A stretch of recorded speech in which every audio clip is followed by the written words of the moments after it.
Alrighty, in this video I want to show you the topic mastery heat map on the progress dashboard. To get here, when you sign into SpanishSmash, you can just click on view dashboard here, and then you can click on topic mastery and then it'll be chosen. So the topic mastery heat map is a very important heat map. Actually, it's a very important form of data that you can collect. And basically, as you finish recordings for different topics, it will update the heat map to show you your current levels in different domains. So a domain is an area of speaking. Things like, well, you see here some examples like personal and social identity, daily life and routines, education and learning, work and professional life, health and lifestyle, society and culture, and future and aspirations. So these are the main core domains. And the theory is if you can master these domains, you'll probably be at a if you master them at whatever level you master them, like if you want to master them at B2 plus, you'll feel comfortable speaking about these, and these are the main life domains that you'll be encountering in everyday life.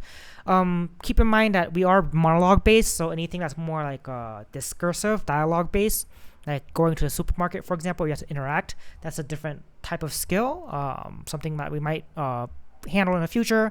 But even if you can talk about, for example, if there's in daily life and routines, if you click on it and you see well, the different themes here, right? If you can talk about things like home space, domestic life, I'm sure there's one about cooking, for example, somewhere in these domains, right? Then of course, like going to the supermarket would be easier, but we are monologue based. All right, so the domains are the top level of organization. Then you have the themes. So I just clicked on daily life and routines, and you have the themes. So themes are the next level of categorization. And then down after that, you have topics. So I just clicked into one of the themes, daily routines, so you have topics. And so the way SpanishSmash is built is that you have different topics that you talk about. And then once you talk about those topics and you practice, you progress in the topics, that level adds onto domains, and then the domain, that level adds onto the themes actually, and the themes add on to the domains. So it's that's the hierarchy, right? So you go from topics, themes, and domains. And basically, you practice all your themes, and then you get to a certain level.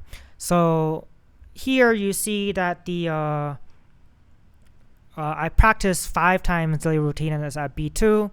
And you do see here at the working level that it's A1 plus still. And that's because probably some of the B2 levels, like or some of the daily routines that I practiced, some were super low and some were super high, and so it could be an average of that instead.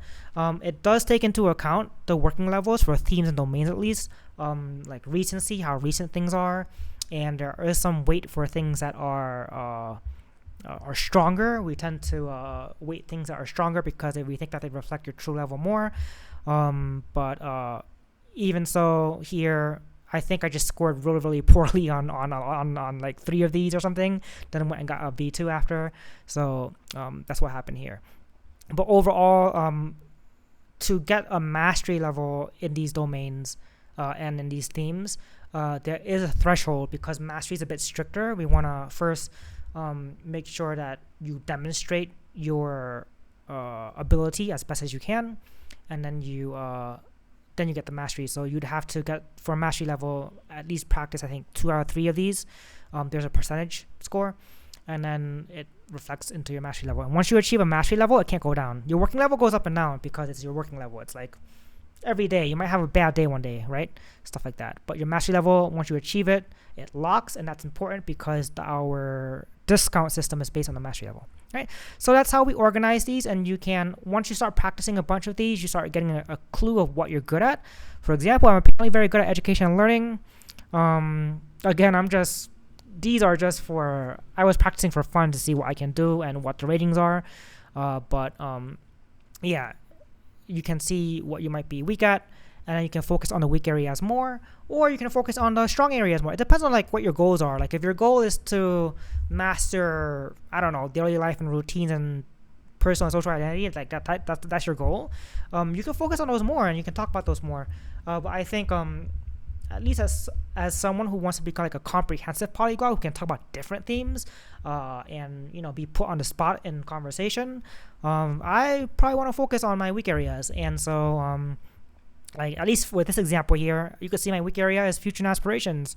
Maybe it's hard to talk about the future. Maybe it's hard to talk about using the conditional, right? Because if you talk about aspirations, like what you would like to do, what you would like to happen, you'd have to use forms like conditional or subjunctive even, to express that. So you can really identify those from these maps, and you can focus on them.